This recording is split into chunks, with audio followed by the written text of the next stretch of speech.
அந்த டாலருக்கும் உனக்கும் என்ன சம்பந்தம்? அது எப்படி டாலர் போற இடத்துல எல்லாம் நீயும் இருக்க? உண்மையை சொல்லு, இல்லனா நீ இங்கிருந்து உயிரோட போக முடியாது. சத்தியமா எனக்கு எதுவும் தெரியாது விபாஷா, என்ன நம்பு. அப்படியா? உன்கிட்ட இருந்து எப்படி உண்மையை வர வைக்கணும்னு எனக்கு தெரியும் என்று சொல்கிறார். அடுத்த நொடி அகிலன் முகத்தில் ஒரு குத்து விடுகிறது. மயங்கி சரிகிறான் அகிலன். அகிலன் கண் விழித்த போது ஒரு பெரிய மைதானத்தில் கட்டி வைக்கப்பட்டிருந்தான். எதிரே ஒரு ராட்சத காண்டாமிருகம் அவனை நோக்கி சீரியபடி நின்று கொண்டிருந்தது. ஆயிரக்கணக்கான மக்கள் கூடி நின்று வேடிக்கை பார்த்துக் கொண்டிருந்தனர். அகிலன் தன் கையில் இருந்த வாளை இறுக்கி பிடித்துக் கொண்டான். ஏறக்குறைய 50 அடி உயரம் இருந்த ராட்சத காண்டாமிருகம் சங்கிலிகள் விடுவிக்கப்பட அகிலனை நோக்கி வேகமாக ஓடி வந்தது. இவனுக்கெல்லாம் ராட்சச காட்டு பூனையே அதிகம். இவனை எதுக்கு காண்டாமிருகத்துக்கு முன்னால நிறுத்திருக்காங்க? அங்கே கூடி நின்ற ராய்டன் நகர மக்களில் சிலர் அகிலன் காண்டாமிருகத்திற்கு பலியாவானா இல்லை அதை கொன்று தப்பிப்பானா என்று பந்தயம் கட்டிக் கொண்டிருந்தார்கள். என்னது, இந்த கோழை அகிலன் காண்டாமிருகத்தை ஜெயிக்க போறானா? காமெடி பண்ணாதீங்கடா. ஓடி வந்த காண்டாமிருகம் தன் கொம்பால் அகிலனை தூக்கி வீச அவன் பல நூறு அடிகள் தூக்கி எறியப்பட்டு விழுந்தான். அதிர்ச்சியில் அகிலனின் கண்கள் சொருகி மயக்க நிலைக்கு செல்ல அவனது பூமியில் வாழ்ந்த வாழ்க்கை பற்றிய நினைவுகள் வந்தது. அகிலனின் அப்பா தொழிலில் ஏற்பட்ட நஷ்டம் காரணமாக தற்கொலை செய்து கொண்டார். அதுதான் அவனது எல்லா துயரங்களுக்குமான ஆரம்ப புள்ளி. அதுவரை எந்த கவலையும் இல்லாமல் ஜாலியாக சுற்றிக் கொண்டிருந்த அகிலனின் வாழ்க்கை ஒரே நாளில் தலைகீழாக மாறியது. கடன் தொல்லை தாங்க முடியாமல் தற்கொலை செய்ய முடிவெடுத்து மின்சார ரயில் பாதையில் நின்று கொண்டிருந்த அகிலனை இந்தியாவின் மிக முக்கியமான விஞ்ஞானியான புரொஃபசர் மித்ரன் காப்பாற்றினார். அவன் கதையை கேட்ட மித்ரன் அகிலனின் மொத்த கடன்களையும் அடைப்பதாக சொல்லி அதற்கு பதில் உதவியாக அகிலனை தன் ஆராய்ச்சிக்கு பயன்படுத்திக் கொண்டார்.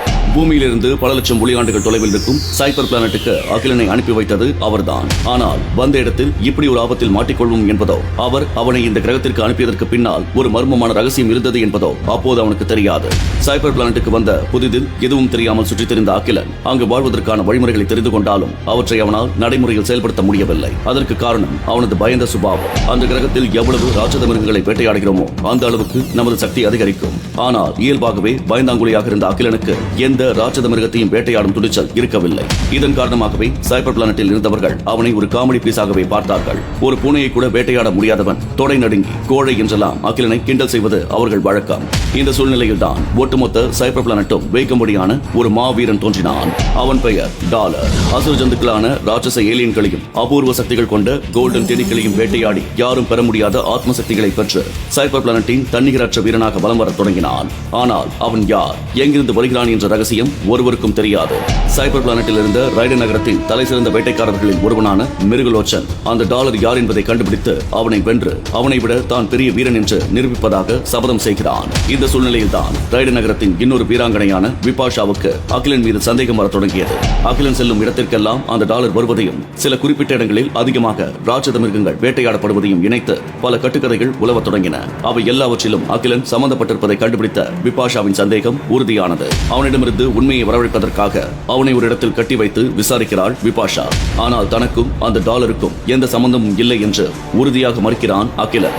உன்கிட்ட இருந்து உண்மையை எப்படி வர வைக்கிறதுன்னு எனக்கு தெரியும் என்ற விபாஷா 1000 பேர் கூடியிருக்கும் மைதானத்தில் ராட்சத காண்டாமிருகத்துடன் அகிலனை மோதவிடும் போட்டிக்கு ஏற்பாடு செய்கிறாள். மைக்ரோ வினாடிக்கும் குறைவான நேரத்தில் நடந்ததையெல்லாம் நினைத்து பார்த்த அகிலன் காண்டாமிருகம் தூக்கி எறிந்ததில் எழ முடியாமல் அப்படியே கிடக்கிறான். கூடியிருந்த கூட்டம் ஆர்ப்பரித்து குரல் எழுப்புகிறது. அந்த சத்தத்தில் மிரண்ட அந்த காண்டாமிருகம் வேகமாக அகிலனை நோக்கி ஓடி வருகிறது.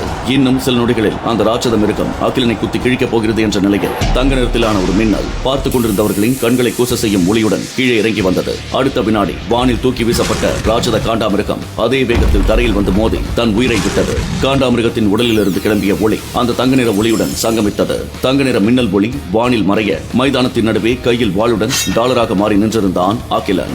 ஆச்சரியத்தில் மூழ்கினாள் விபாஷா. பொறாமையில் புழுங்கினான் மிருகலோச்சன். ஆனால் அகிலனுக்கு குழப்பமாக இருந்தது.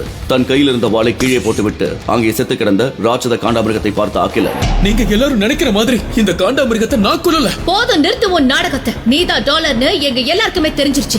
இனி அப்பாவி மாதிரி வேஷம் போட்டு எங்களை ஏமாத்தலான்னு நினைக்காத. இல்ல விபாஷா, நான் சொல்றத நம்பு. எனக்கும் அந்த டாலருக்கும் எந்த சம்பந்தமும் இல்ல. அப்படியா? நீதான் டாலருங்கிறத நான் நிரூபிச்சு காட்டுறேன் என்ற விபாஷா வீரர்களை அழைத்து, இவனை அசுர ஜந்துக்கள் வாழற ஏலியன் ஃபாரஸ்ட்ல கொண்டு போய் விடுங்க. அங்க இது மாதிரி ஆயிரக்கணக்கான ராட்சத ஜந்துக்கள் இருக்கு. ரெட்டத்தல போனாய், பறக்கும் முதலைகள், டிராகன் ஏகப்பட்டது இருக்கு.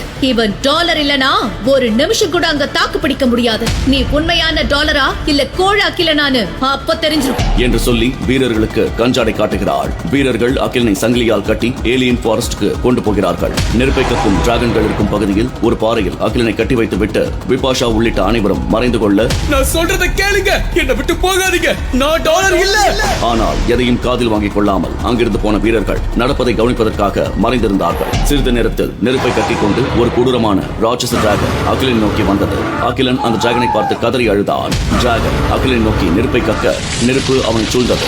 அப்போது வானிலிருந்து ஒரு தங்க மின்னல் 1000 சூரிய ஒளியை பாய்ச்சியபடி நெருப்பை நோக்கி இறங்க அவனது சங்கிலிகள் விடுவிக்கப்பட்டு கையில் தங்க மின்னல் ஆயுதத்துடன் தங்க கவசமும் முகத்தை மறைக்கும் கோல்டன் மாஸ்கும் அணிந்தவனாக நின்றிருந்தான் டாலர் என்கிற அகிலன். தன் கையில் இருந்த மின்னல் ஆயுதத்தை அவன் டிராகனை நோக்கி நீட்ட ஒரு நொடியில் அந்த டிராகன் எரிந்து சாம்பலாகி அதன் உடலில் இருந்து கிளம்பிய ஒளி டாலரின் உடலில் தஞ்சமடைந்தது. மறைவான இடங்களிலிருந்து அதை பார்த்துக் கொண்டிருந்தவர்கள் அதிர்ச்சியில் அப்படியே உறைந்து போனார்கள். சில நொடிகளிலேயே தங்க மின்னல் வானில் மறைந்து போக தங்க உடைகளும் முகமுடியும் காணாமல் போக மீண்டும் பழையபடி அகிலனாக மாறினான். யாராவது இருக்கீங்களா, என்னை காப்பாத்துங்க என்று கெஞ்ச தொடங்கினான். அடுத்து நடந்தது என்ன? அகிலன் தான் டாலர் என்றால் தன்னை காப்பாற்றும்படி அவன் கெஞ்சுவது ஏன்?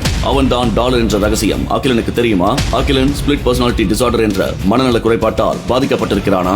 இந்த கேள்விகளுக்கான பதிலை தெரிந்து கொள்ள உலகம் முழுக்க காசு கொடுத்து கேட்டுக்கிட்டு